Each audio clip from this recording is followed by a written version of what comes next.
Okay, so for today, part 2 of lesson 9-3, we're going to talk about growth and decay in more detail. I wrote down a few equations, and these can be found in your workbook as well. But these are the main things that you need to know to be able to do these problems. And so when we're looking at these, you're probably wondering, what's A, what's R, what's P, what's N, what's X, what's Y? There's lots of letters, and all of those letters represent specific things. So let's talk about what they mean. If we're talking about growth, growth means that we're increasing the amount. So Y represents the final amount that's in the bank account or the population or whatever it is that we're talking about. But Y just represents a final amount. The A always represents the initial amount. And this 1 represents that you started off with a 100% of this initial amount.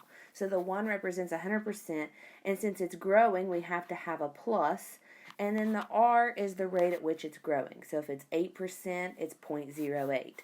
If we're growing at 10%, then it's 0.1. So that's what what that looks like in terms of this down here. What we're talking about is, this is more about compound interest rather than exponential growth, but it still grows exponentially. So what the A represents is the amount. Your P represents the principal amount. That's the initial amount that you started with in your bank account, or it's the amount of money that you borrowed, the initial amount of whatever it is that you're talking about. The P is the principal value, or the initial amount. Okay, and then once again, this 1 still represents 100%. And then we have this R over top of N. And you're probably thinking, what the heck does that mean? Well, sometimes in bank accounts, rather than compounding the interest once a year, they compound it once a month. Or they might compound it once quarterly, they say, which means 4 times a year. So quarterly happens every 4 months, so that's actually... 4 times a year.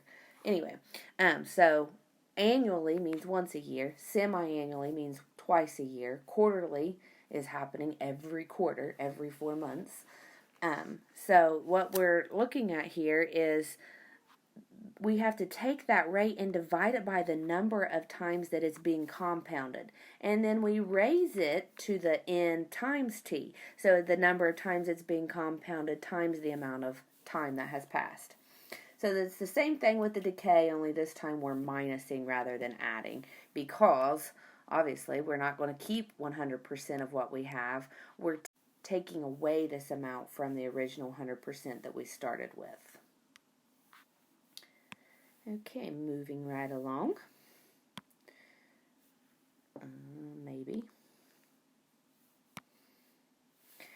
Example 4 is an exponential growth problem. This is on page 512 in your workbooks. It says the gross domestic product, or the GDP, is the monetary value of all the goods and services produced within a country in a specific time period.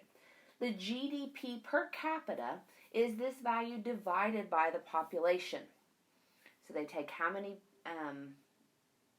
let's see here, all the goods and services produced, they divide it by the population, and that gives us the GDP.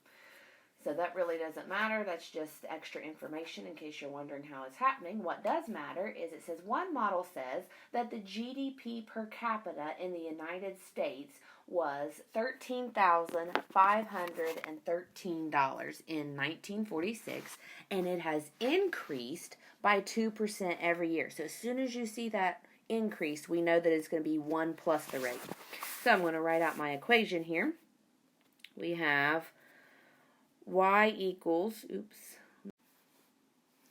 okay, so we have, let's see here, the initial amount of the 13,513, and it's growing, so it's 100% of that plus the additional 2% each year, where X represents the number of years, or we could do T for time, however you want to look at that.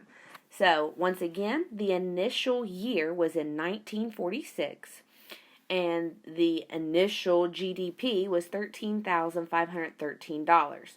So our A is equal to the 13,513. The GDP grew 2% each year, so that means our rate is 2%. 2% is the same as 0.02. This is a decimal here. That's where that 0.02 came from. So our finalized equation then would be y equals the 13,513 plus 1.02, I just went ahead and added those together, raised to the amount of time that has passed. Okay, says that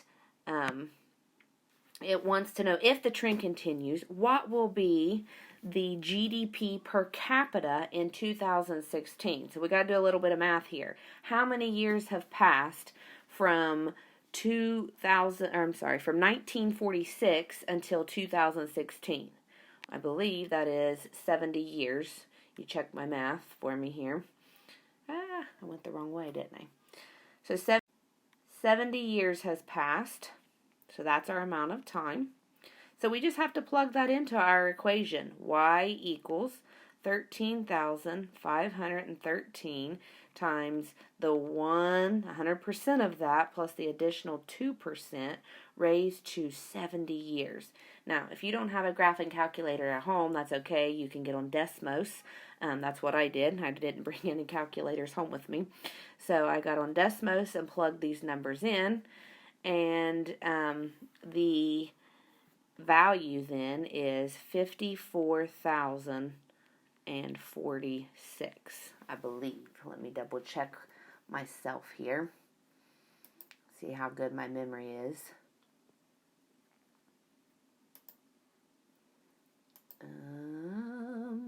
Yes, 54,046.03. I'm looking at this top one up here. It's the one I'm on. Okay, so back to our lesson here.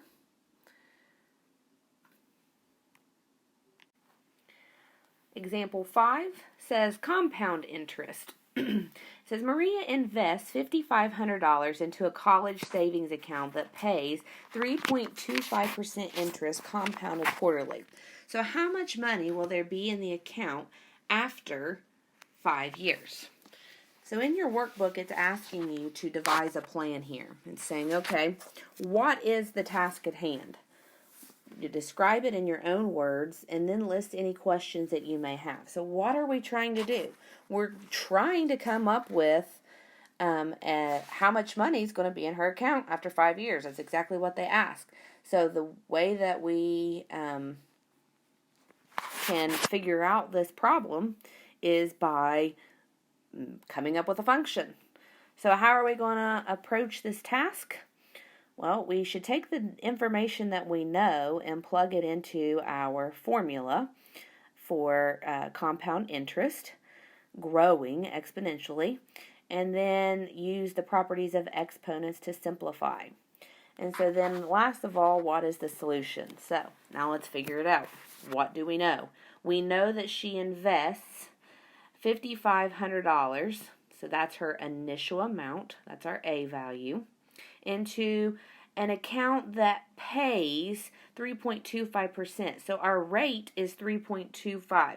So that means I've got to move my decimal place backwards 2 places. So if it's 3.25, I've got to go back 1, 2. So I have 0.0325. Well, I add that to 1 because we're keeping 100% of the money that she has and gaining an additional 0.0325. Okay, and then we're wanting to know how much will be in that account then after 5 years. Does that look right to you guys? I'm hoping at some point you guys are saying, Miss Blevins, you missed something very important. What is it that I missed? Purposefully, because this is what I see kids do all the time. We totally skimmed over the part that says that it was compounded quarterly. This is exactly what you would do if it was compounded annually. But the fact that it's being compounded 4 times a year means that I have to take that interest rate that they gave me here and I've got to divide it by 4 first. Once I divide it by 4, then I add it to my 1%. And it's not just happening for 5 years, it's going to be happening 4 times those 5 years. So I've got to put that times 4 times 5. So I already did this math, this 0.0325 divided by 4, and it was 0.008125. 0.008125 is what this value is. So I add that to 1 because it's growing, so I have 1 plus that amount, raise it to the 20th power, and then multiply that by this 5,500. Okay, so let's see if I can drag all of this. I'm running out of room on my screen here. So let me write it again. Okay, there we go. So this is a 20. Where did I get that 20? That is the 4 times it's being compounded per year, because it's being compounded quarterly, times the number of years, which is 5 years. So I get a total of 20. Just one more time, I just want to clarify. I did the 0.0325, which is the interest amount. This is that R, the rate, divided by N, which is the number of times it's being compounded quarterly. And that's where I came up with 0.00825. I added that to 1, and that's where that value came from inside of there. And then I did 4 times T. And we got to, of course, keep our 5,500. So I hope that made sense to each of you. Now we're going to try one more. And this one is decay. It's exponential decay. So in banking, a dormant account is one that has not been used in over a year. A bank charges a monthly fee on dormant accounts of 0.08%. So they're charging a fee. That means you're losing money. So that is a big hint that it's going to be 1 minus the rate. Okay, so it says one dormant account initially had a balance of $1,609. Write an equation to show the amount after T months and find the amount in the account after 1 year. Okay, so let's think about this. We are going to take this 0.08 and we're going to convert it into a decimal. So it's going to move that decimal place over 2 places. So it's going to be 0.008. Is everyone okay with that so far? I'm hoping that's a yes, because I can't hear you. 0.008. I took this and moved it backwards 2 places. And then I'm going to raise that to the amount of time that has passed. And that's going to tell me the amount of money that's in my account. So let's go ahead and do that math. 1 minus 0.008 is nothing more than 0.992. So I have 1609 times 0.992. Remember, for it to show decay, this amount in the parentheses, the amount being raised to the power, should be less than 1. And ours definitely is. It's close to 1, but it's still less than 1. Okay, so then it says, tell me how much is in the account after 1 year. Now remember, what does this T represent? How often is our account being charged? It's being charged a monthly fee. So it's being charged 12 times a year. So I've got to convert this time, this 1 year, into months, because that's what the T represents, is the number of months that it's being compounded. So this is happening 12 times a year, so we just take y equals 1609 times 0.992 raised to the 12th power. Plug that into good old Desmos, and you get an account balance of $1,461. Now this is the point where I would pause and say, okay, does this make sense? I started out with $1,609. The account's dormant, so they're charging me a fee. Would it make sense to have more or less money at the end? We should have less. And my amount of $1,461 is less than the original $1,609, so I know I must have done it correctly.